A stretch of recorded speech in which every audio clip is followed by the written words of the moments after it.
আচ্ছা, আমার বড় ভাইয়েরা কি যেন, বড় ভাইদের টাইম লাইনে ঢুকলে অনেক সময় দেখতাম কিছুদিন আগেই তো ফিলিস্তিনের পক্ষে, তারপর boycott Coca Cola, boycott Pepsi, boycott হ্যান ত্যান জাঙ্গিয়া হাফ প্যান্ট ব্রা যা আছে সব কিছু বয়কট ইসরায়েলের। তো এখন এই গানটাতে আমি দেখলাম অনেক বড় ভাইয়ের ওই বড় ভাইয়েরা অনেক বড় ভাইয়ের লাভ রিয়্যাক্ট, কী ব্যাপার।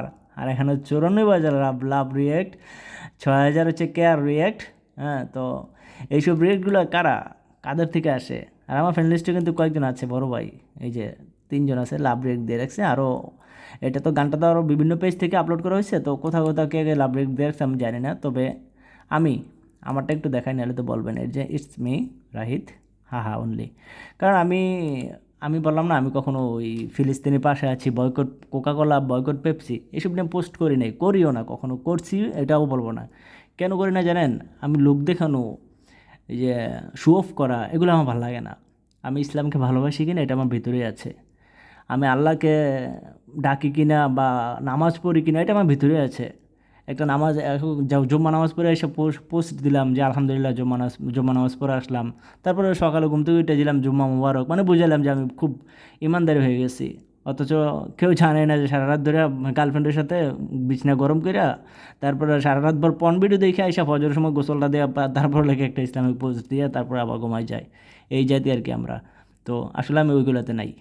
ঠিক আছে, আমি ইসলামিক কোনো পোস্ট নিয়েও কোনো ভাড়াবাড়ি করি না। খুব চেতনা দেখাই না, না কোনো নাস্তিকতার প্রমোটও করতে আসি না। ঠিক আছে, এখানে সবাই জানেন যে এটাতে চারিপাশে কোকাকোলা ছড়ানো, হ্যাঁ, এটার স্পন্সর হচ্ছে কোকাকোলা।